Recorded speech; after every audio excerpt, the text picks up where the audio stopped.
Buenas tardes, Dios los bendiga a todos. Un saludo desde aquí, desde Las Cruces, Nuevo México. Les habla el pastor Luis Nevares. Y una vez más estamos aquí para tener un tiempo de oración, un tiempo donde podemos clamar a nuestro Dios. Quiero saludarles y desearles que Dios siga y continúe bendiciendo sus vidas. Quiero compartirles una escritura y tomar un tiempo para orar por algunas necesidades que hay en medio del pueblo de Dios. Pero mire lo que dice el Salmo 145, versículo 18 al 20. Cercano está Jehová a todos los que le invocan, a todos los que le invocan de veras. Cumplirá el deseo de los que le temen. Oirá asimismo el clamor de ellos y los salvará. Jehová guardará a todos los que le aman, mas destruirá a todos los impíos. Qué maravilloso es la palabra de Dios. Aquí dice que Dios oirá, ¿verdad?, a los que le invocan de verdad.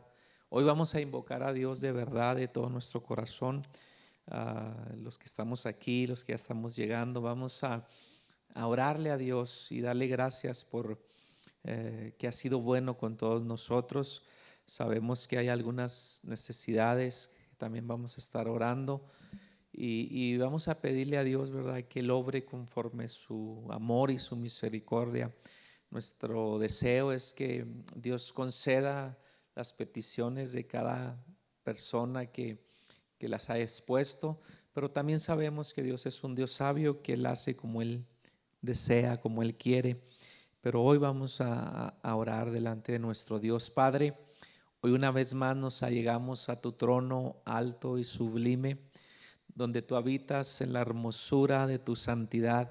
Te damos gracias por permitirnos, Señor, llegar a tu casa, poder compartir este tiempo, Señor, de oración y de discipulado, donde aprendemos de tu palabra.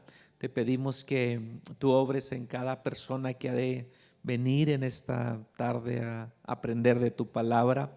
Pero hoy te pedimos también, Señor, por la familia Portillo, que ha perdido a un ser querido. Te lo ponemos en tus manos, Señor. Te los ponemos en tus manos a cada uno de los familiares, Señor, que tú obres, que les des una pronta resignación, que tu misericordia se extienda. Tu palabra dice que tú nos das una paz que sobrepasa nuestro entendimiento, y esta familia necesita, Señor, esa paz, ya que han perdido a un ser querido. Tal vez perdieron a su mamá, a su hermana, a su amiga, Señor, y te ponemos en tus manos, Señor, a cada uno de los miembros de esta familia, que tú obres conforme tu amor y tu misericordia. Tu Espíritu Santo, que es nuestro consolador, que es el que nos puede ayudar en estos momentos, te pedimos que tú seas con ellos de una manera especial, maravillosa. Trae consolación, trae pronta resignación a sus vidas de esta pérdida irreversible, Señor. Te pedimos, Señor, que tú les des las fuerzas. Oramos, Señor, también por el papá de nuestra hermana Benita. Sigue obrando, Señor, en su cuerpo, sigue obrando en su vida. Sánale, Padre, por aquellos que están enfermos, por aquellas peticiones que han sido expuestas durante la semana, que tú sabes, Señor, que hay un grupo que está orando, pero sabemos que tú eres el Dios que tiene la última palabra. Sabemos que tú eres el que haces la obra perfecta en sus vidas, en sus corazones. Hemos estado orando por salvación para nuestros familiares, aquellos que un día te conocieron y se apartaron, aquellos que todavía no te conocen. Oramos para que la luz del Evangelio le resplandezca en sus vidas, en sus corazones. Que el Dios de este siglo, Señor, no enceguezca su entendimiento.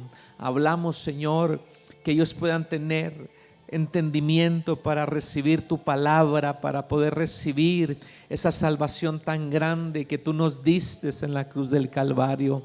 Oramos por nuestros hijos, Señor, por cada hijo de las familias de este lugar, Padre, aquellos que tal vez han estado en la iglesia pero no han nacido de nuevo. Oramos, Señor, para que ellos puedan nacer de nuevo, para que puedan ser nuevas criaturas, para que ellos puedan confesar a Jesús como el Señor y Salvador de sus vidas. Padre, te lo pedimos con todo nuestro corazón. Es nuestro deseo, es nuestro placer, Señor, orar para que tú obres de una manera extraordinaria, sobrenatural, como tú lo sabes hacer. Dios, nos allegamos a ti confiadamente, porque sabemos, Señor, que Jesucristo nos da entrada al trono de tu gracia, porque su misericordia ha sido grande para con nosotros. No somos dignos, Señor, pero tu palabra dice que la oración del justo puede mucho, y nosotros nos justificamos por medio de Jesús, Señor, y oramos, Señor, creyendo que la sanidad, que la salvación viene sobre nuestros familiares, que la paz que sobrepasa todo entendimiento viene sobre cada uno de ellos, por aquellos que están enfermos, Señor, por aquellos que están pasando un momento difícil, ya sea por la enfermedad, ya sea por la falta de trabajo, Señor, por alguna situación que están viviendo en sus vidas. Padre, tu palabra dice que sean notorias nuestras peticiones. Padre, que nos acerquemos a ti confiadamente. Tú eres nuestro Padre, tú eres nuestro Señor, tú eres nuestro Rey, y venimos a ti, Señor, como hijos tuyos, confiando, creyendo que tú harás conforme tu perfecta voluntad. Espíritu Santo, tú que todo lo sabes, que todo lo escudriñas, aún lo más profundo de nuestros corazones, Padre, que tú seas el que traiga convicción a las vidas, Señor, a aquellos jóvenes, a aquellos hombres, a aquellas mujeres que todavía no les resplandece la luz del Evangelio, la luz de las buenas noticias. Señor, te pedimos, Espíritu Santo, que tú traigas la convicción necesaria para que ellos puedan reconocer aquel que murió en la cruz del Calvario para salvarnos de la condenación eterna, para limpiarnos de toda maldad, de toda rebeldía, de toda iniquidad, de todo pecado. Solamente tu sangre preciosa lo puede hacer, porque tú la derramaste, y cada gotita de sangre derramada en la cruz tiene el poder para limpiar nuestros pecados. Señor, te damos muchas gracias, porque en medio de esta situación tú nos has cuidado, nos has sostenido. Gracias, Señor, porque tú has sido bueno con nosotros. Seguimos orando también por la pronta recuperación. Gracias, Señor, porque hiciste un milagro grande en la vida de José Luis Frías. Gracias, Señor, porque a pesar de toda esta situación que está viviendo, podemos ver esa pronta recuperación en su cuerpo. Te adoramos y te bendecimos, Señor, porque sabemos que es tu mano poderosa quien ha obrado en su cuerpo. Ahora te pedimos, Señor, que sigas obrando en su corazón. Padre, que sigas trayendo esa convicción a su vida, y que pronto Él pueda entregar todo su ser a ti, Señor. Él ya miró tu misericordia, Él ya miró tu bondad, pero que ahora vea, Señor, que puede ser salvo a través de la gracia. En el nombre de Jesús seguimos orando por cada familia representada por el Señor, por la familia Gallegos, por la familia García, por la familia Guzmán, por cada uno, Señor, de los miembros de sus familias, Padre, para que tú obres, para que tú te glorifiques, para que tú sigas obrando en las vidas, para que tú traigas, Señor, luz, paz, salvación a los hogares. Padre, te pedimos que tú envíes a tu Espíritu Santo, el cual los guiará a toda verdad y a toda justicia, porque este asunto no se trata de una religión, se trata de una relación, de un cambio de mente, de un cambio de corazón. Tú quitarás el corazón de piedra y pondrás un corazón de carne en las familias, Señor, en nuestros hijos, en cada uno de ellos, Señor, que un día te conocieron y se apartaron, o que nunca, Señor, te han conocido. Te pedimos con todo nuestro corazón que tú vengas a obrar en sus vidas, que tú vengas a obrar de una manera, Señor, sobrenatural, porque tú eres un Dios sobrenatural. Padre, aquí estamos en esta tarde creyendo, Señor, que nuestra oración puede llegar hasta donde habitas tú, en tu trono alto y sublime. Señor, que puede llegar nuestra oración porque viene de lo profundo, porque invocamos tu nombre de verdad, con sinceridad, creyendo, Señor, que tú estás atento al clamor de este lugar, creyendo que no estamos solos, que no peleamos como los que pelean al aire, que estamos orando en el nombre poderoso de Jesús. Y tu palabra dice, Señor, que oramos al Padre en el nombre de Jesús, y es lo que estamos haciendo, porque Él es nuestro Señor, Él es nuestro Salvador, Él es el que nos redimió de una mala manera de vivir, y queremos que Él siga haciendo la obra en nuestros familiares, los que están cercas como los que están lejos. Señor, aquí estamos pidiéndote ayuda, pidiéndote tu gracia, pidiéndote que tú obres conforme tu grande amor y tu grande misericordia. Nuestro deseo, Señor, es verlos ya entregados a ti. Nuestro deseo es que ellos puedan ser libres, Señor, como fuimos nosotros. Para ti no hay nada imposible, no hay nada difícil. Si tú pudiste cambiar nuestras vidas, los puedes cambiar a ellos, Señor. Dales un momento de lucidez, dales un momento que ellos puedan entender el verdadero amor que tú tienes para ellos, como un día lo entendimos nosotros. Señor, gracias porque tu misericordia ha sido nueva esta mañana, y aquí estamos adorándote y glorificándote, bendiciendo tu nombre, bendiciendo al que reina por los siglos de los siglos.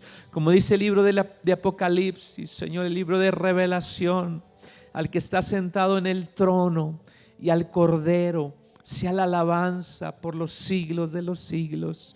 A ti, Señor, a ti, Padre, y al Cordero inmolado, por el cual nosotros hemos sido salvos. Gracias por haber muerto en nuestro lugar, el que no escatimó ni a su propio Hijo. ¿Cómo pues no nos dará con Él todas las cosas?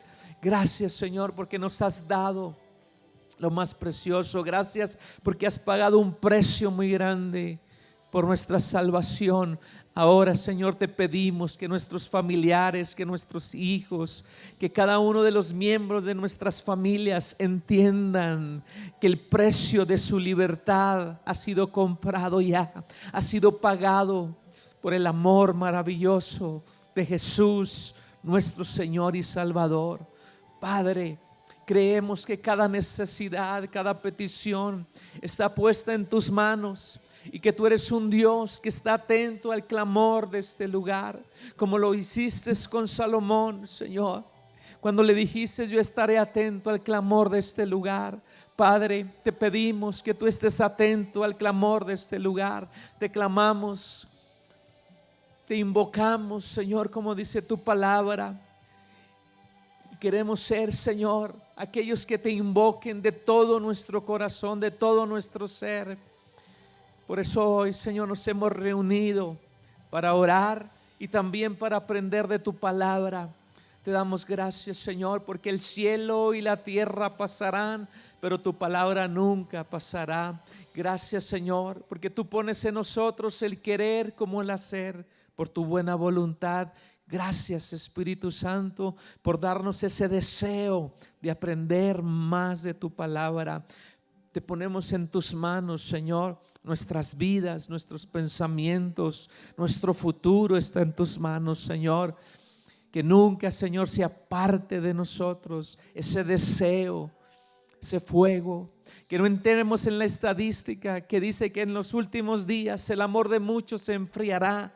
Padre, te pedimos que nos ayudes para que ese amor por ti no se enfríe, sino todo lo contrario, que en medio de este caos que estamos viviendo, nuestro corazón se alinee contigo, nuestros pensamientos se alineen hacia ti, que crezca en nosotros un deseo, una pasión cada vez de amarte, de servirte, a pesar de las cosas que podamos atravesar o vivir. Señor, sabemos que no estamos solos, que uno mayor está con nosotros, que ahora, Señor, somos templo del Espíritu Santo. Gracias, Señor Jesucristo, gracias. Por eso hoy te adoramos y te bendecimos con todo nuestro ser, con todo nuestro corazón. Gracias, Señor. No hay, Señor, cómo agradecer tanta bondad, tanta misericordia que tú has tenido para con todos nosotros. Gracias, Señor, porque a pesar de que nosotros fallamos, a pesar de que nosotros nos equivocamos, a pesar de que pecamos, Señor, tú tienes misericordia de nosotros. Muchas gracias, Señor. Tu palabra dice que no hay justo ni uno. Por cuanto todos pecamos, estamos destituidos de la gloria de Dios. Pero gracias, porque para eso apareció Jesús, para deshacer las obras del diablo. Y Señor, nos has dado vida cuando estábamos muertos en nuestros delitos y pecados. Gracias, Espíritu Santo, por tu grande amor, tu misericordia, porque hasta el día de hoy podemos decir Ebenezer, que quiere decir hasta aquí nos ayudó el Señor, hasta aquí nos has ayudado, hasta aquí tu mano nos ha guiado. Padre, gracias porque todavía podemos estar aquí invocando, pidiendo, Señor, que tú nos ayudes, invocando misericordia. Por eso hoy te agradecemos mucho, Señor, por haber estado en todos los momentos difíciles, adversos de nuestra vida, porque entendemos que si estamos de pie es porque tu misericordia no se ha apartado, porque sigue estando allí cada mañana. Y hoy, Señor, experimentamos esa misericordia esta mañana y te damos muchas gracias, muchas gracias por todas las cosas que has hecho, por todos los milagros que has hecho. Pero te damos muchas gracias por el milagro más grande que un hombre, que un ser humano pueda experimentar, el perdón de sus pecados. Y tú, Jesús, perdonaste nuestros pecados cuando te confesamos como el Señor y Salvador de nuestras vidas, cuando entendimos que aquel verbo se hizo carne y habitó entre nosotros y vimos su gloria como el unigénito Hijo de Dios. Sí, Señor, gracias por haberte hecho carne. Gracias, Señor, gracias por ser obediente y haber muerto en esa cruz. Gracias, Señor Jesús, muchas gracias. Por eso Dios te ha dado un nombre que es sobre todo nombre, para que en el nombre de Jesús se doble toda rodilla, los que están en el cielo, en la tierra y debajo de la tierra, y todos confiesen que Jesús es el Señor. Nosotros confesamos que Jesús es el Señor y que no hay otro nombre, como dice Hechos 4:12, que no hay otro nombre dado a los hombres en el cual podamos ser salvos, en el nombre poderoso de Jesús. Gracias por ese milagro maravilloso de la salvación. Aleluya. Muchas gracias, Jesús. Dios es bueno. Vamos a continuar con nuestro estudio. Usted que está conectado o que se va a conectar, ojalá y que hoy, ¿verdad?, la palabra de Dios que va a ser enseñada pueda ser y pueda hacer lo que tiene que hacer en nuestros corazones. Quiero dejarle lugar a nuestro hermano Ricardo, que es el que nos está compartiendo la enseñanza.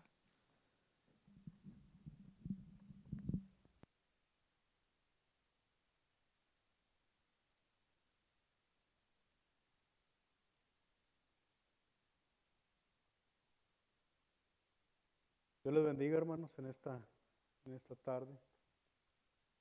Estamos agradecidos con Dios. Siempre es un privilegio estar en la casa de Dios y damos gracias a Dios también por el privilegio que nos da de poder compartir con ustedes la palabra de Dios. Estamos en lo que llamamos los evangelios sinópticos. Dijimos que evangelio sinóptico quiere decir que son evangelios que podemos estudiar juntos a la misma vez. La semana pasada, una de las preguntas que se hablaba era acerca de la virginidad de María, porque era importante eh, todas estas cosas. Bueno, quiero todavía hablar un poquito acerca de eso. Eh, mencionábamos la semana pasada de que la virginidad de María no fue perpetua, sino que la palabra de Dios nos enseña claramente que tuvo más hijos. La semana pasada no traíamos escrituras al respecto, las conocíamos, pero no las traíamos.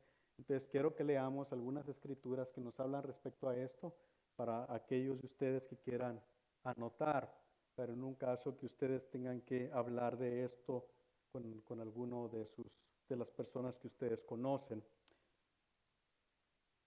Vamos a leer ahí en Marcos capítulo 6, verso 3. Me parece que hay algún micrófono por ahí en la congregación. No sé si me gustaría que comenzáramos a hacer esto un poquito más dinámico, donde no solamente yo leo y les digo las escrituras y les leo, y me gustaría que ustedes me ayudaran con eso también. Marcos 6, 3, hermana.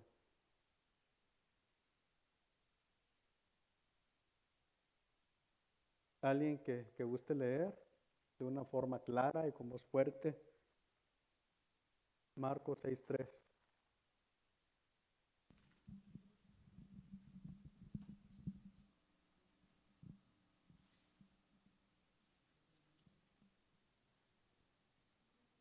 ¿Alguien?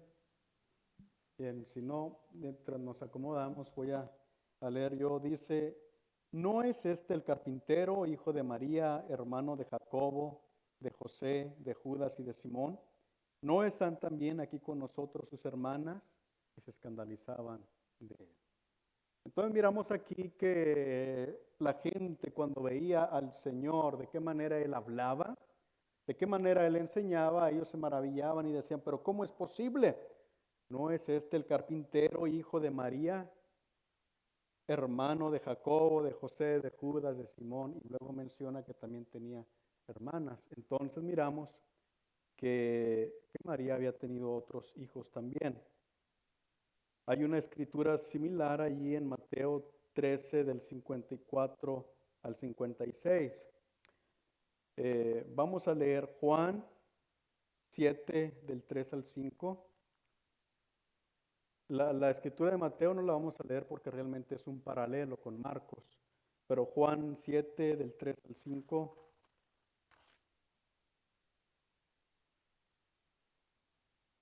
Alguien que quiera ayudarnos a leer. Hermana Mari, ¿nos ayuda? No. Bueno. Ok, la oportunidad está ahí.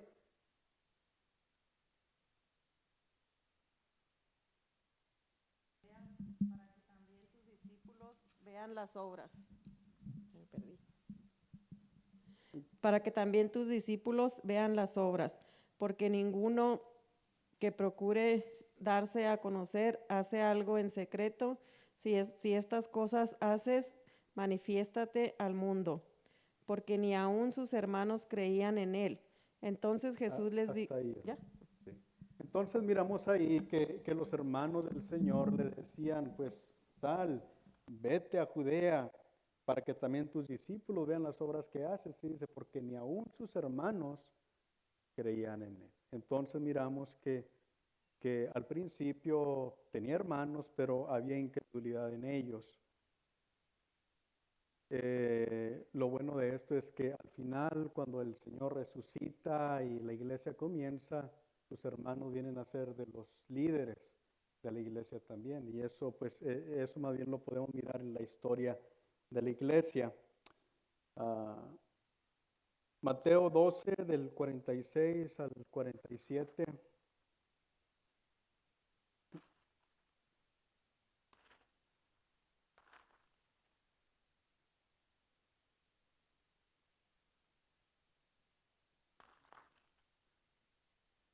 Dice la palabra de Dios. ¿Usted tiene la escritura, hermano?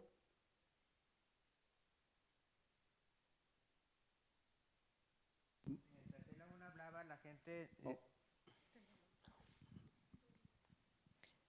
Mientras él aún hablaba a la gente, he aquí su madre y sus hermanos estaban afuera y le querían hablar. Y le dijo uno, he aquí tu madre y tus hermanos están afuera, y te quieren hablar. Respondiendo él, Hasta ahí, hermanos. Entonces dice que estaban su madre y sus hermanos afuera y querían hablar con él. El Señor estaba enseñando a sus discípulos y afuera lo estaban esperando su madre y sus hermanos porque querían hablar con él. Entonces, los estudiosos de esto, hermanos, dicen que la palabra que se utiliza en griego para hermano, algunos han tratado de decir que cuando hablaba de hermanos se refería a un primo o algún pariente, pero los estudiosos de esto dicen que la palabra que se usa para hermano no se puede intercambiar con la palabra primo o pariente, que si eso hubiera sido el intento de la palabra de Dios, mencionar a un primo o algún pariente, había una palabra específica que se podía utilizar para eso. Entonces, cuando en griego dice hermano, lo que significa es hermano. Hechos 1:14.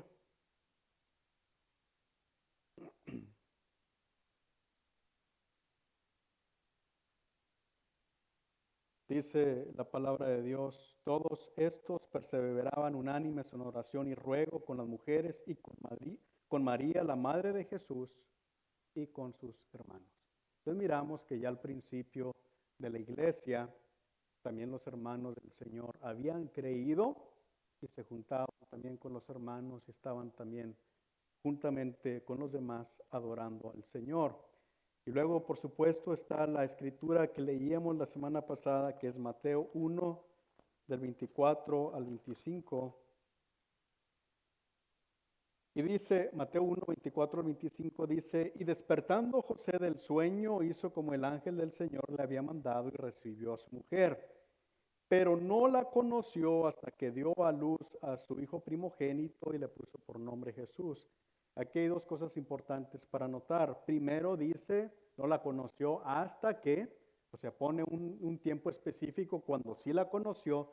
Dijimos que la palabra conocer en la Biblia significa tener intimidad con ella.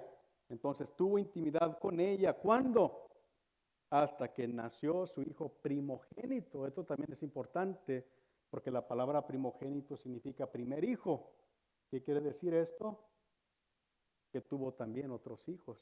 Si hubiera sido únicamente un hijo, se podría haber utilizado otra palabra, como cuando habla del Señor Jesucristo, dice, porque de tal manera amó Dios al mundo que ha dado a su hijo unigénito. Unigénito significa único hijo, pero cuando se utiliza la palabra primogénito significa el primer hijo. Quiere decir que hubo otros hijos también de la misma manera.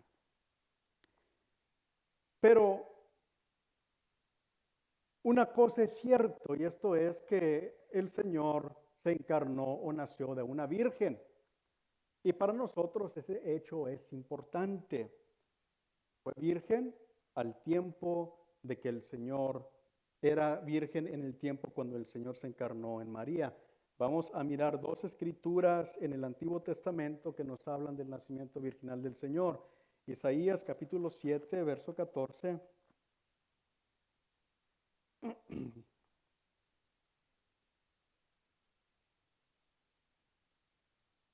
Dice, por tanto el Señor mismo os dará señal. He aquí, la Virgen concebirá y dará a luz un hijo y llamará su nombre Emmanuel.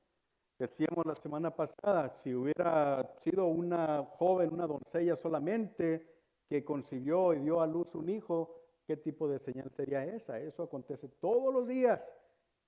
Hay jóvenes que conciben y dan a luz, pero era una grande señal para Israel que una virgen iba a concebir y dar a luz un hijo. Ciertamente esta es una grande señal y tan grande que todavía hasta nuestros días se sigue discutiendo acerca de la posibilidad de esto. Isaías capítulo 9, verso 6.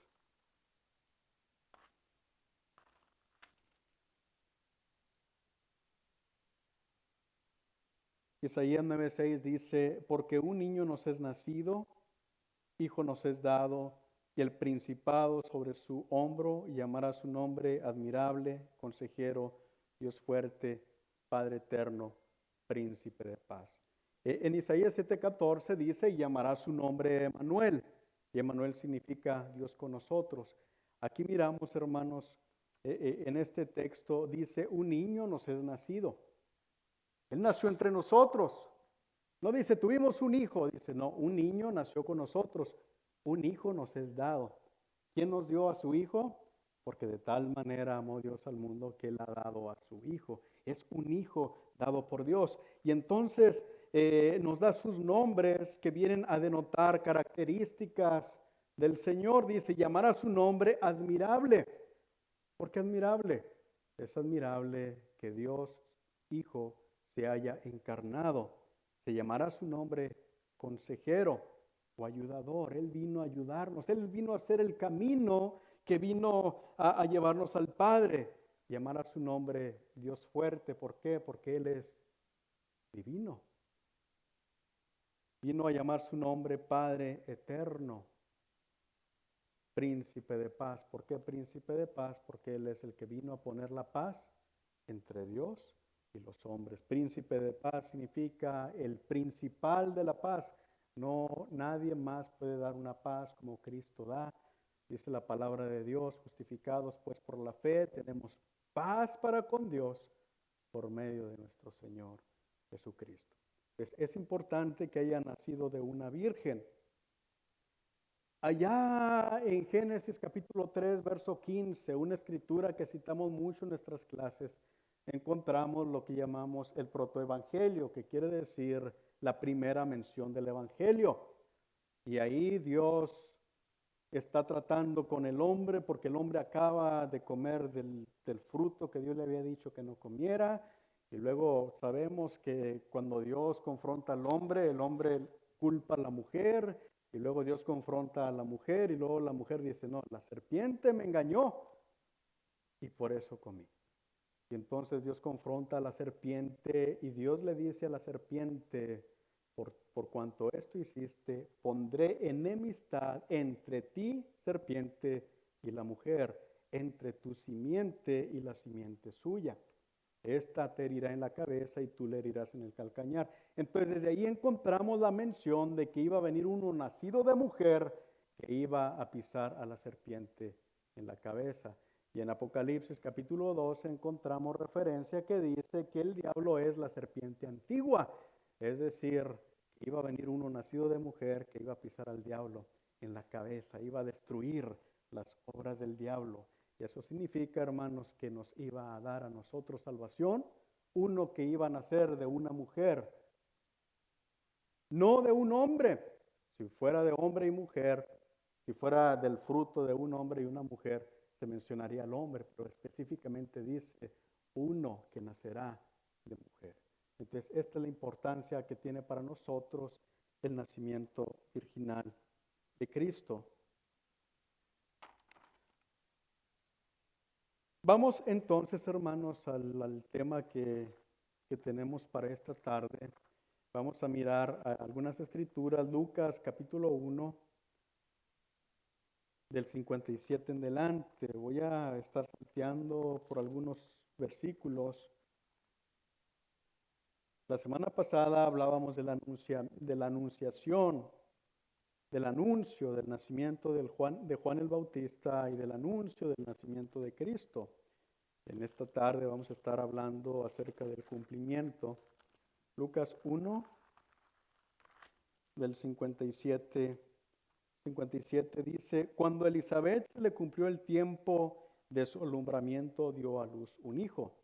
Verso 59, aconteció que al octavo día vinieron para circuncidar al niño y le llamaban con el nombre de su padre, Zacarías. Pero respondió su madre y dijo, no se llamará Juan. Le dijeron, ¿por qué? No hay nadie en tu parentela que se llame con ese nombre. Entonces preguntaron por señas a su padre cómo le quería llamar y pidiendo una tablilla escribió diciendo, Juan es su nombre, y todos se maravillaron. El verso 67 Dice, y Zacarías su padre fue lleno del Espíritu Santo y profetizó diciendo, y el verso 76 dice, y tú, niño, profeta del Altísimo, serás llamado porque irás delante de la presencia del Señor para preparar sus caminos. Todo esto se encuentra desde el de verso 57 hasta el 80, pero es salteado solamente por algunos versículos para hablar algunas cosas y resaltar algunas cosas importantes de este pasaje. Sabemos que Juan viene a nacer de una manera milagrosa. La semana pasada hablábamos de qué manera Zacarías había estado ministrando el incienso en el santuario, en el templo de Dios, de qué manera le había aparecido el ángel y cuando el ángel le aparece y le revela todas estas cosas que van a acontecer, Zacarías queda mudo.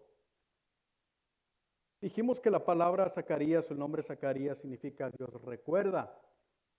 La palabra Elizabeth significa su promesa y la palabra Juan significa gracia de Dios. Antes era una promesa, en Juan comienza el cumplimiento de todas estas cosas. Y entonces era común en estos días, hermanos, que cuando un niño nacía, se le ponía el nombre de su padre o de su abuelo o de algún pariente importante. Por eso es que como Zacarías está mudo, la gente que está por ahí le quiere poner por nombre Zacarías al niño. Pero la mujer dice, no, se llama Juan. Y ellos dicen, no, pues Zacarías se va a enojar, vamos a preguntarle a Zacarías, ¿cómo quieres que se llame? Y él escribe, Juan es su nombre. ¿Por qué? Porque era el nombre que Dios había dado para ese niño, porque era el comienzo del cumplimiento del regalo de Dios. Y realmente Juan era un regalo de Dios.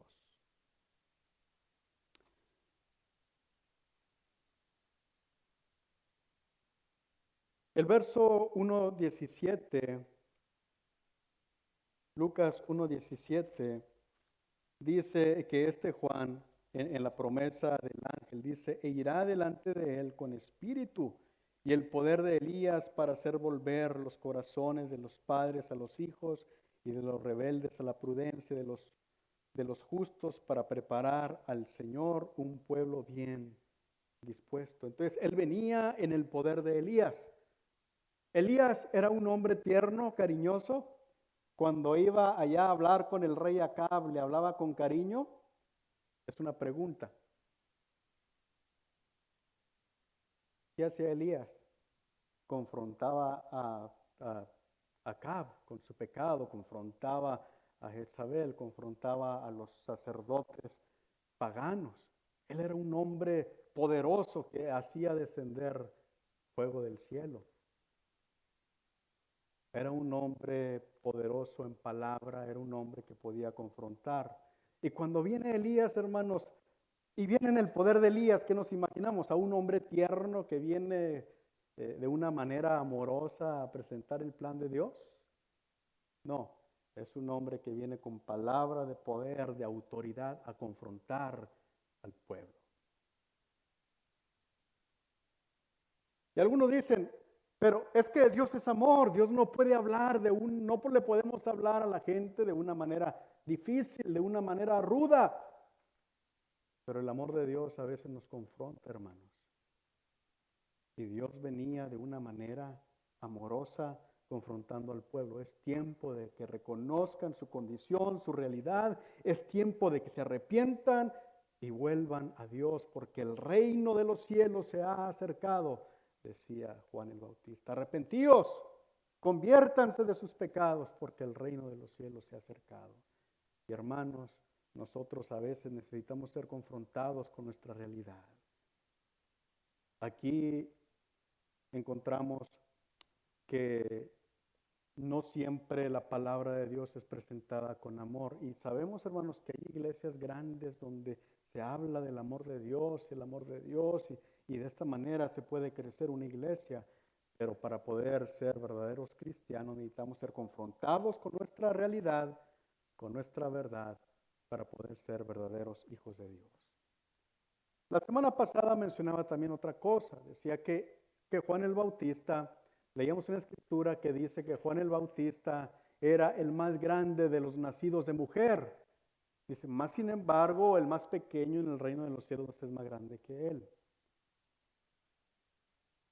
¿Por qué es que, primeramente, por qué es que Juan el Bautista es el más grande de los nacidos de mujer? ¿Alguien tiene alguna opinión?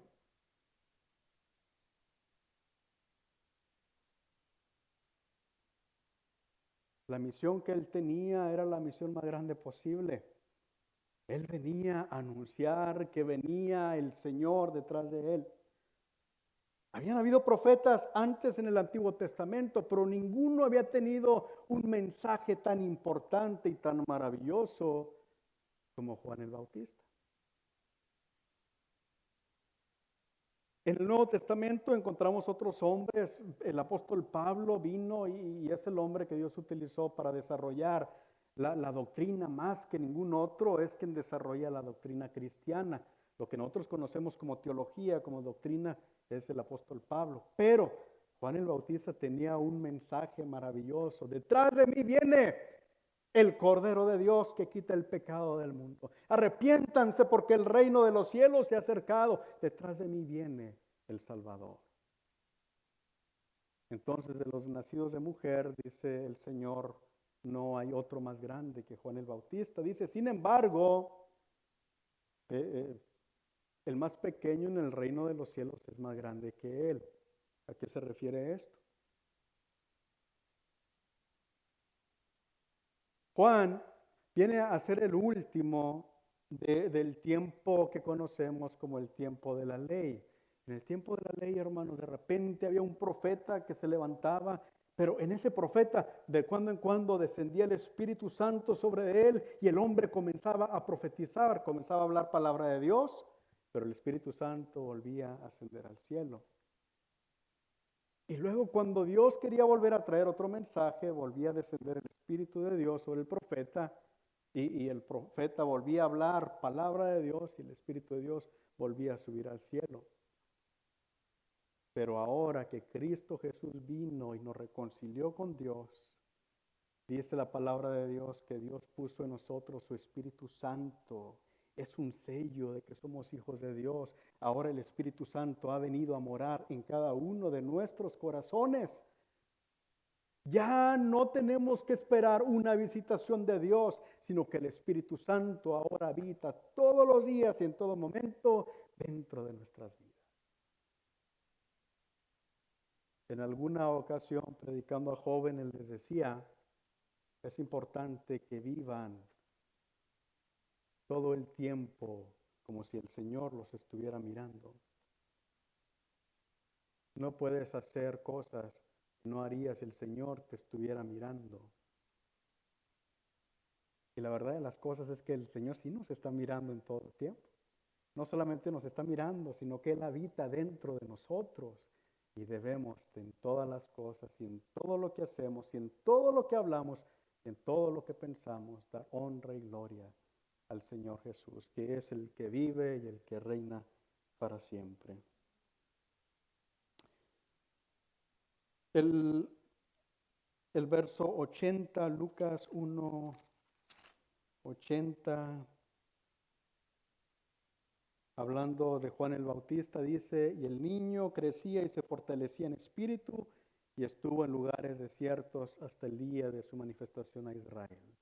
De alguna manera, este hombre que era nazareo, que era dedicado a Dios, consagrado a Dios, creció en lugares desérticos, lejos de la religión, únicamente en comunión con Dios, en comunión con el Espíritu Santo, siendo preparado para su ministerio. Y hermano, es importante que cada uno de nosotros, si vengamos a la iglesia, tengamos comunión con los hermanos, pero es más importante que tengamos una relación con el Señor Jesucristo, porque Él es el único que puede cambiar nuestra vida, Él es el único que puede moldearnos y hacer que nosotros sucedan las cosas que Él quiere que sucedan, que el propósito de Dios se cumpla en nuestra vida.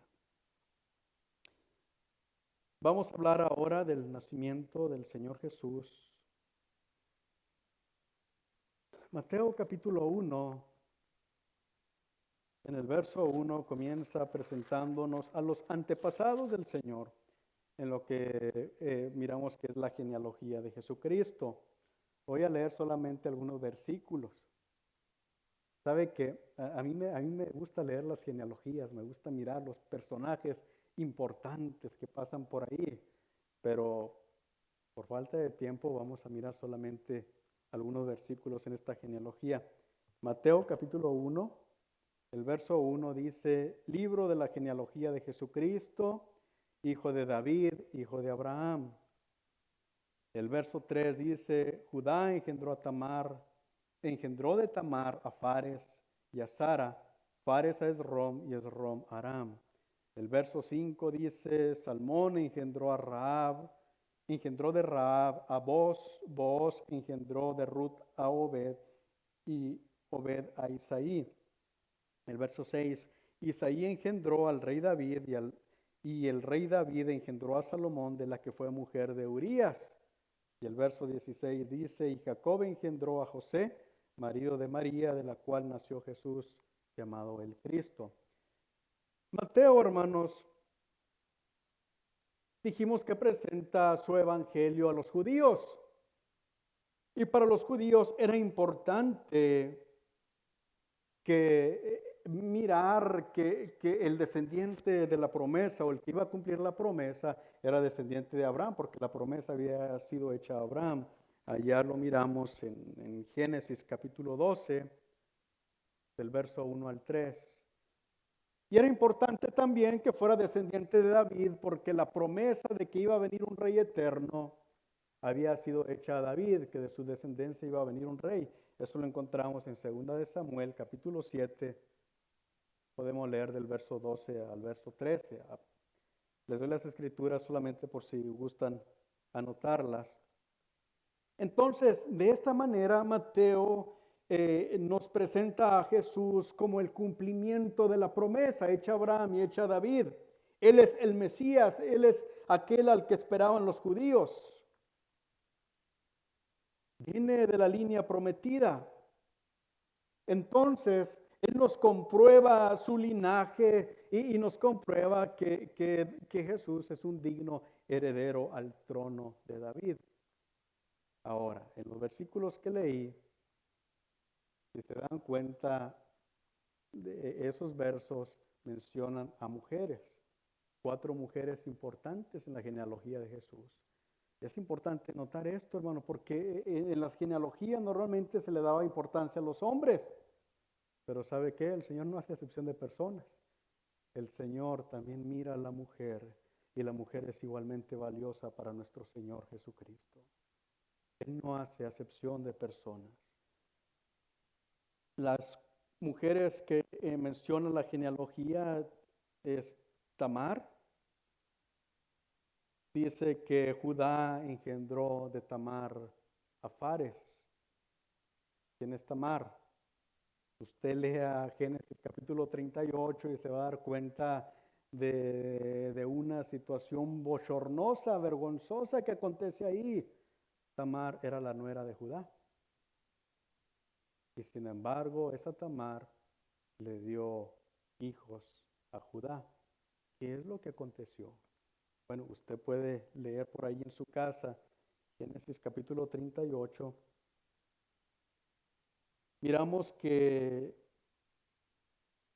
aquí hay una relación moralmente cuestionable, pero Dios no hace acepción de personas y Dios puede perdonar incluso nuestros pecados. ¿Cuál es nuestro pecado? ¿Cuáles son las cosas con las que nosotros luchamos? El Señor perdona nuestros pecados sin importar cuáles sean. Él puede perdonarnos, limpiarnos y hacer cosas grandes de nosotros. Más adelante menciona a Rahab, otra mujer,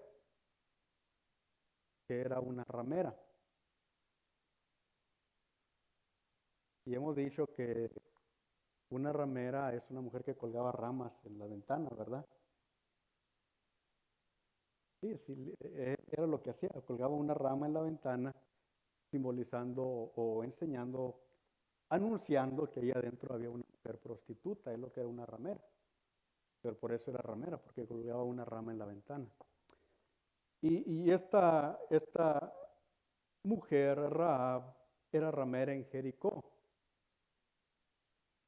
Cuando viene el pueblo de Israel a poseer la tierra prometida, cuando van a entrar a Jericó, aquella mujer deposita su fe y su confianza en el Dios de Israel y viene a ser una parte importante entre el pueblo de Israel.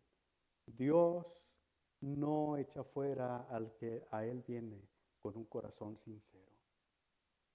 Era mujer, era extranjera y era ramera, pero depositó su confianza en Dios y Dios la utilizó para de esa línea todavía de ella traer al Mesías, al Salvador del mundo. La otra mujer es Ruth, la moabita. Los moabitas eran un pueblo extranjero también, y no solamente extranjeros, sino que eran enemigos de Israel. Mas, sin embargo, esta mujer también deposita su confianza en Dios y Dios no discrimina. A pesar de ser una mujer, de ser extranjera, Dios tuvo misericordia de ella. Y tenemos un libro maravilloso que nos relata su historia, en el libro de Ruth. Y luego encontramos a otra mujer, que es la mujer de Urías. Pero era la mujer de Urías, pero le dio hijos a David. ¿Qué pasó ahí? Pues así como suena, pasó algo tremendo en esta situación. Sabe que cuando la Biblia hace el resumen de la vida de David, dice que David fue un hombre que hizo lo recto delante de Dios, excepto en lo referente a la mujer de Urías el Eteo. Era una mujer de la cual David se enamoró, que era casada y que hizo cosas tremendas David. Y usted léalo por ahí en la palabra de Dios y se va a dar cuenta de todas estas cosas. Pero Dios, a pesar de nosotros mismos, a pesar de nuestros errores, a pesar de nuestros fracasos, Dios sigue siendo fiel y el propósito de Dios se va a cumplir con o sin nosotros. ¿Por qué no mejor hacernos del lado de Dios para que no sea a pesar de nosotros, sino que sea con nosotros, para ser partícipes de la bendición de Dios? Y luego allá en el verso 16 dice que Jacob engendró a José, marido de María. Entonces en Mateo encontramos la genealogía de Jesús por medio de José. Sabemos que realmente José no era el padre de Jesús, pero de cualquier forma, de una manera legal, humanamente hablando, sí le pertenecía a Jesús el trono de Israel. Y luego encontramos otros antepasados de Jesús, allá en Lucas capítulo 3. Encontramos lo que es la genealogía de María. La segunda semana que empezamos a hablar de esto, dijimos que Lucas se enfoca más bien en María. Entonces, en Lucas, capítulo 3, encontramos la genealogía de Jesús por medio o por la línea de María, a partir del verso 23. Mire el verso 23 lo que dice. Jesús mismo al comenzar su ministerio era como de 30 años, hijo, según se creía, de José, hijo de Elí. El verso 36 en delante dice, bueno, vamos a hablar un poquito de esto, José, hijo de Elí. Pues que no dijimos que es la genealogía de María. Sí, en el tiempo de Israel, en esos tiempos, hermanos, se acostumbraba que si un hombre no tenía hijos,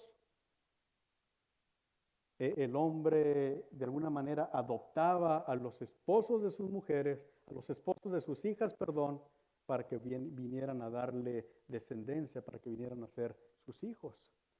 Entonces los estudiosos creen que cuando dice hijo de Elí, realmente lo que está diciendo es el yerno de Elí. Y en la Biblia podemos encontrar varios ejemplos de este tipo de situación.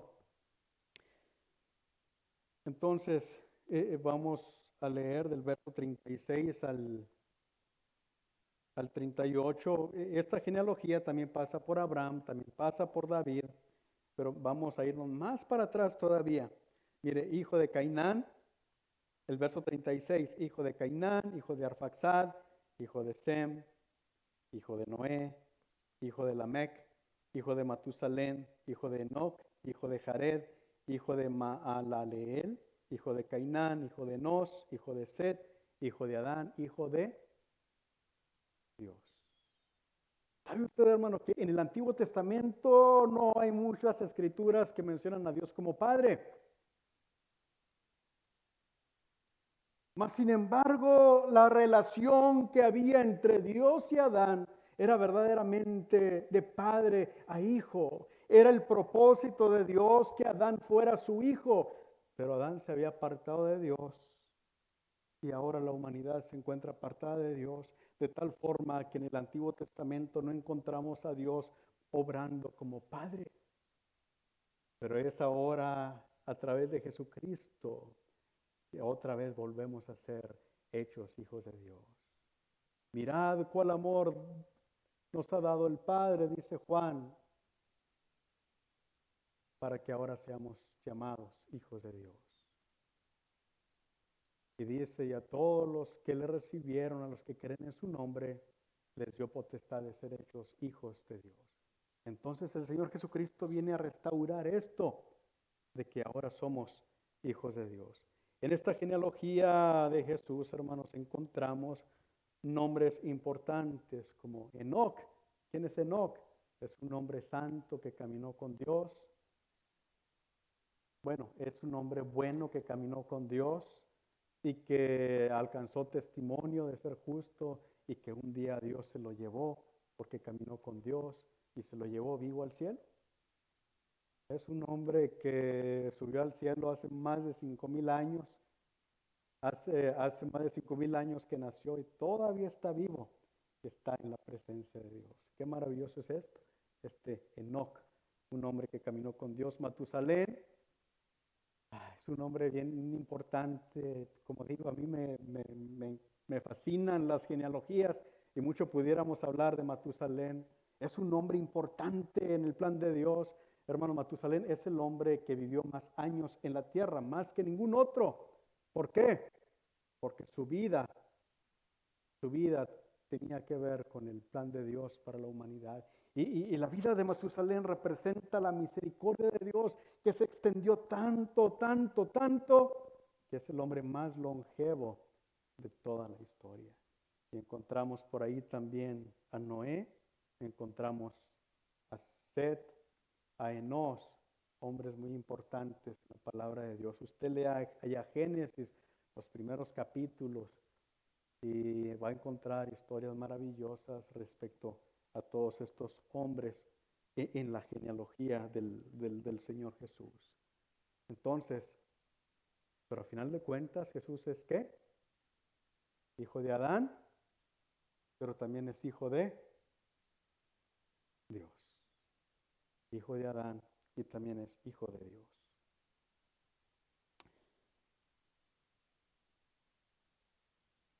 ¿Cuándo nació Jesús? Vamos a mirar el lugar y las circunstancias de cuándo nació Jesús. Lucas capítulo 2, el verso 1 en delante. Aconteció en aquellos días que se promulgó un edicto de parte de Augusto César que todo el mundo fuese empadronado. Este primer censo se hizo siendo Cirenio gobernador de Siria, e iban todos para ser empadronados, cada uno a su ciudad. Y José subió de Galilea, de la ciudad de Nazaret a Judea, a la ciudad de David, que se llama Belén, por cuanto era la casa de la familia de David, para ser empadronado con María su mujer, desposada con él, la cual estaba encinta.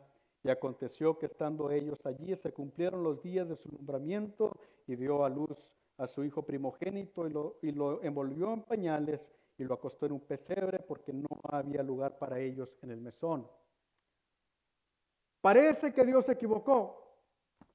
José y María se encuentran a 75 millas aproximadamente del lugar donde Dios había dicho que iban a nacer. Se encuentran en Nazaret. Y la palabra de Dios, ahí en Miqueas decía que iban a nacer en Belén de Judea. Parece que Dios se equivocó, son 75 millas de distancia más o menos, y nadie en su sano juicio, ningún hombre en su sano juicio iba a tomar a su mujer a punto de dar a luz y llevarla un camino de 75 millas hasta Belén de Judea. Pero Dios usó un rey, un emperador pagano para que la palabra de Dios, para que su plan se cumpliera, y se cumplió. Entonces se hizo un censo y era necesario que todos fueran a la casa de sus padres, de su origen. Y José, como era descendiente de David, va a la ciudad de David, que es Belén, que es también ahí donde acontece gran parte del libro de Ruth y todo esto. Entonces, ¿dónde nació Jesús? En Belén de Judea. ¿Dónde nació?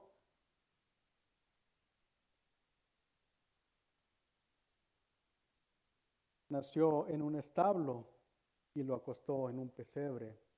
¿Qué significa esto de establo y pesebre? Nació de una manera pobre. Oiga, no hay una forma más pobre de nacer. Nació en un establo y lo acostaron en un pesebre. También miramos ahí algo de rechazo. Buscaban mesón, buscaban que alguien les diera lugar y fueron rechazados. Nadie les dio lugar. En nuestro tiempo, hermanos, el Señor sigue buscando un lugar donde morar, donde entrar. Y mucha gente en nuestro día le rechaza. Pero nosotros abrimos nuestro corazón y le decimos, Señor, ven a reinar en mi vida. Ven a reinar en mi corazón, ven a ser el Señor de mi vida.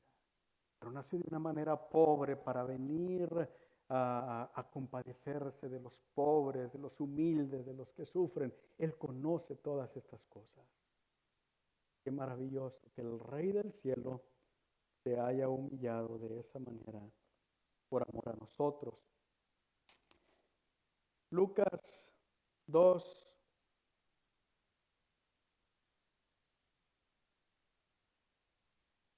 del 8 en adelante, dice: había pastores en la misma región que velaban y guardaban las vigilias de la noche sobre su rebaño, y aquí se les presentó un ángel del Señor, y la gloria del Señor los rodeó de resplandor, y tuvieron gran temor. Pero el ángel les dijo: no temáis, porque he aquí os doy nuevas de gran gozo, que serán para todo el pueblo, que os ha nacido hoy en la ciudad de David un Salvador, que es Cristo el Señor. Y esto os servirá de señal: hallaréis al niño envuelto en pañales, acostado en un pesebre. Y repentinamente apareció con el ángel una multitud de huestes celestiales que alababan a Dios y decían: gloria a Dios en las alturas y en la tierra paz, buena voluntad para con los hombres. Sucedió que cuando los ángeles se fueron de ellos al cielo, los pastores se dijeron unos a otros: pasemos pues hasta Belén y veamos esto que ha sucedido y que el Señor nos ha manifestado. Es el evento, uno de los eventos más importantes, más trascendentales de la historia. Es la encarnación de Dios mismo. Dios se hizo hombre. Y era importante hacer partícipes a los hombres de esta grande noticia. Pero ¿sabe qué? Los religiosos se encuentran allá dormidos. Los religiosos se encontraban a lo mejor ahí cerquita, pero se encuentran dormidos y realmente no les interesaba. Pero por allá en algún lugar había una fogata y había unos hombres que estaban por ahí, eran humildes, eran desechados de la sociedad. Y dice el ángel: ahí ellos necesitan escuchar estas buenas nuevas. Y van ahí donde aquellos pastores y les dicen: traigo nuevas de gran gozo que serán para todo el pueblo. Ha nacido el Salvador en la casa de David. Y cuando estaban por ahí aparece una grande multitud de ángeles glorificando a Dios y diciendo que hay buena voluntad de Dios para con los hombres. No hay mayor amor, mayor buena voluntad que esta, que Dios envió a su Hijo para venir a salvarnos, para venir a buscar y salvar a nosotros que estábamos perdidos.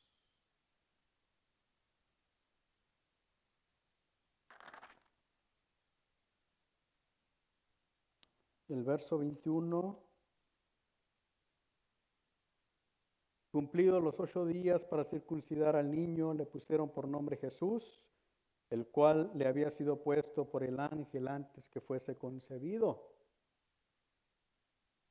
¿Qué no decía el profeta Isaías que iba a llamarse Manuel? Se equivocó Isaías, ¿verdad? No podía saber todas las cosas. Pero aquí dice que se llamaba Jesús, no Emanuel. Realmente, hermanos, los nombres vienen a representar una característica, una cualidad de aquel que lleva el nombre. Jesús era Emanuel, Jesús era Dios con nosotros. Y por cuanto Él era Dios con nosotros, Él era Jehová el Salvador, que es lo que significa Jesús. Jehová salva. Él era Dios con nosotros, Él era Jehová salvando. Si Él no hubiera sido Dios con nosotros, no hubiera podido ser el Salvador del mundo, pero por cuanto Él es Emanuel, Él puede ser Jesús. Él es Dios con nosotros, salvando. Dice, y cuando se cumplieron los días de la purificación de ellos, conforme a la ley de Moisés, le trajeron a Jerusalén para presentarle al Señor, como está escrito en la ley del Señor: todo varón que abriere la matriz será llamado santo al Señor, y para ofrecer conforme a lo que se dice en la ley del Señor, un par de tórtolas o 2 palominos. En realidad, hermanos, la palabra de Dios, la ley decía que se debía ofrecer un cordero y un palomino, o un cordero y una tórtola. Dice, pero si son demasiado pobres que no pueden pagar un cordero, entonces pueden ser 2 palominos o 2 tórtolas. Entonces, cuando dice que ellos traían aquellas 2 tórtolas para ofrecer al Señor, nos habla de su humildad, de su sencillez, pero a la misma vez de la obediencia que tenían para con la palabra de Dios. En el día 8º se circuncidaba al niño, y luego, cuando se cumplían los 40 días de la purificación de la mujer después de haber nacido el niño varón, venían delante del templo para presentar al hijo primogénito delante de Dios. Y la semana pasada leíamos de qué manera por ahí se encontraban Simeón, un hombre santo que estaba esperando la promesa de Dios y que el Espíritu Santo le había revelado que no iba a morir sin haber visto al Mesías. Y en aquel día el Espíritu Santo le dice a Simeón: ve al templo. Oiga, yo me imagino la emoción de Simeón corriendo al templo. Si a alguien se le hubiera parado en su camino, no se hubiera detenido. Si alguien le hubiera dicho: Simeón, tengo que hablar contigo, no se hubiera detenido, porque él tenía una misión más importante, que era mirar al Redentor de la humanidad. Allá va Simeón, y cuando lo mira, lo toma en sus brazos y dice: Señor, ahora sí puedes llevarme, porque mis ojos han visto el cumplimiento, han visto al Salvador del mundo. Y por ahí se encontraba Ana, una mujer que había estado casada con su marido 7 años, y después de eso había enviudado y se había dedicado solamente a servir a Dios. Y era una mujer anciana, y cuando está ahí también alaba a Dios, porque ella reconoce que aquel niño es el Mesías. En medio de un mundo religioso que no esperaba al Salvador, que no esperaba realmente algo con Dios, no esperaba nada de Dios, esperaban solamente a un líder político, a un líder militar, no a alguien que viniera a hacer algo en sus vidas, en su vida espiritual. Había estos ancianitos que esperaban con paciencia a Dios y que pudieron regocijarse en el cumplimiento de la promesa de Dios. Hermanos, vivimos en un tiempo donde el mundo no le interesa, donde el mundo no cree que Cristo viene, donde el mundo no cree en la palabra de Dios, donde hablar la palabra de Dios a veces es ser, ¿cómo se dice?, no comprensivo, ser una persona cerrada de mente, ser una persona, cree la gente que discrimina a otros. Hermanos, pero nosotros debemos de creer a la palabra de Dios.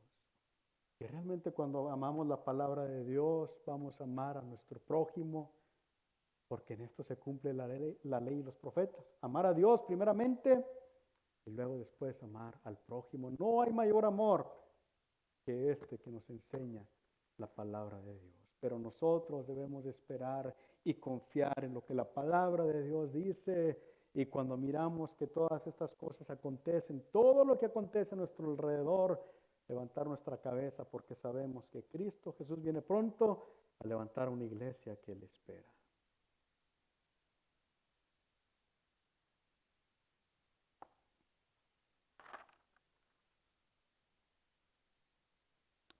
Mateo capítulo 2, ya casi voy a terminar.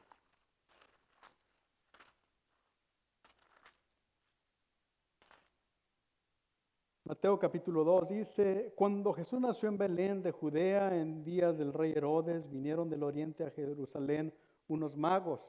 ¿Dice que eran reyes magos? No, dice eran magos. ¿Dice cuántos eran? ¿Dicen cómo se llamaban? No, todo eso es tradición solamente, cosas que la gente ha inventado y que son muy emocionantes, muy interesantes, pero no dice la palabra de Dios. Llegaron estos magos diciendo, ¿dónde está el rey de los judíos que ha nacido? Porque su estrella hemos visto en el oriente y hemos venido a adorarle. Oyendo esto, el rey Herodes se turbó y toda Jerusalén con él, y convocados todos los principales sacerdotes y los escribas del pueblo, les preguntó dónde había de nacer el Cristo. Ellos le dijeron, en Belén de Judea, porque así está escrito por el profeta, y tú, Belén de la tierra de Judá, no eres la más pequeña entre los príncipes de Judá, porque de ti saldrá un guiador que apacentará a mi pueblo Israel. ¿Quiénes eran estos magos? Bueno, venían de Oriente. Se cree, hay varias teorías, pero se cree que venían de la tierra de Persia, de la tierra de Persia. Y los sabios, o también se les conocía como magos o sabios, estos hombres lo que hacían era reconocer y se juntaban, ellos entendían quién iba a ser el nuevo rey en alguna parte. Por eso es que cuando entran a Jerusalén, estos que ponen reyes y que reconocen reyes, oiga, Herodes se turbó. Y Herodes era un hombre tan sanguinario y tan violento que cuando Herodes se turba, todo el pueblo se turba con él. Era un hombre tan débil emocionalmente que él, en cuanto él pensaba que alguno era su enemigo, lo mataba. Cuando él subió al trono, mató a todo el Sanedrín de los judíos, a todos los principales de los judíos. Después él pensó que su suegro, que el abuelo de su esposa tenía algo contra él y lo mató. Dijo, no, mi cuñado es un peligro para mí, y lo mató. Y luego después se le ocurrió que su esposa y sus hijos estaban planeando destronarlo y los mató a su esposa y a sus hijos. Entonces, cuando Herodes se turbaba, toda la ciudad se turbaba, había peligro para todos. Dicen que este Herodes era tan malo que él, cuando se iba a morir, él sabía que nadie iba a llorar por él. Y entonces él se puso bien triste y dice, nadie me va a guardar luto cuando yo me muera. Entonces mandó que mataran a los principales de los judíos en el día que él muriera, que mataran a los principales judíos para que alguien llorara el día de su muerte. Y los tenían prisioneros y todo, y los iban a matar. Y cuando se murió Herodes, dijeron, ¿y por qué los vamos a matar? Ya se murió el que daba órdenes, ¿cómo se va a dar cuenta que no le hicimos caso? Así es de que no mataron a nadie y nadie lloró en el día de su muerte. Pero cuando vienen aquellos sabios a Jerusalén y le dicen, ¿dónde va a nacer el rey de los judíos? Porque su estrella vimos.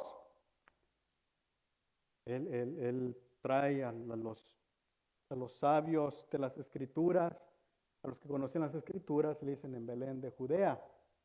Y entonces les dice, vayan y adórenle, y luego vienen y me dicen dónde está, porque yo también quiero ir a adorarle. Pero ¿qué sabemos de Herodes? Que cuando él mira peligro, él va a matar a aquel que representa un peligro para él. Algunos han dicho, hermanos, y esta es una teoría solamente, pero a lo mejor, y si así es, que hermoso, algunos han dicho que un día estuvo Daniel en la tierra de Persia, ¿se recuerdan? Allí es donde él vivía, vivía con los caldeos en el reino de Babilonia y luego de Media y Persia. Y él era un hombre que interpretaba sueños. Y él era un hombre de Dios. Él había profetizado de la venida del Mesías. Entonces, al parecer, estos magos, estos sabios eran descendientes de Daniel en cuanto a estudio, en cuanto a conocimiento. Y un día miraron una señal en el cielo y dijeron, ya nació el rey de los judíos.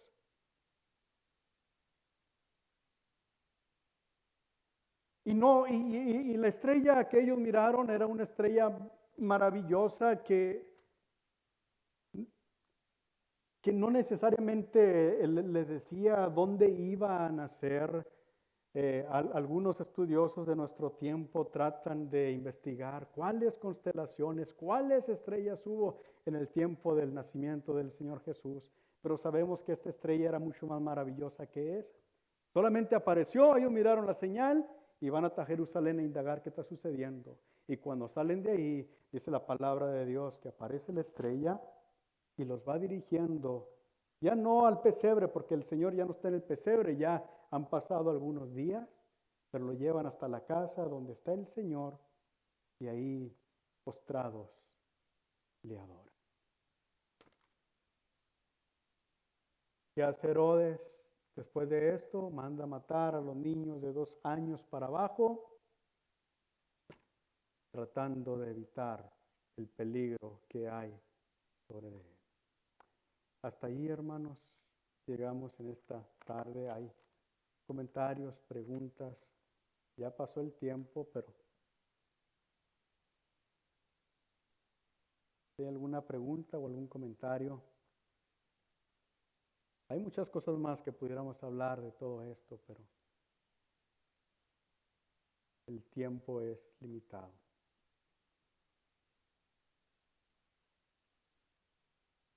Bien, hermanos, pues si no hay comentarios, Pastor, ¿tiene algo que mencionar? Todo bien. Entonces, voy a pedir a mi hermano Corona si nos despide en esta tarde con una oración.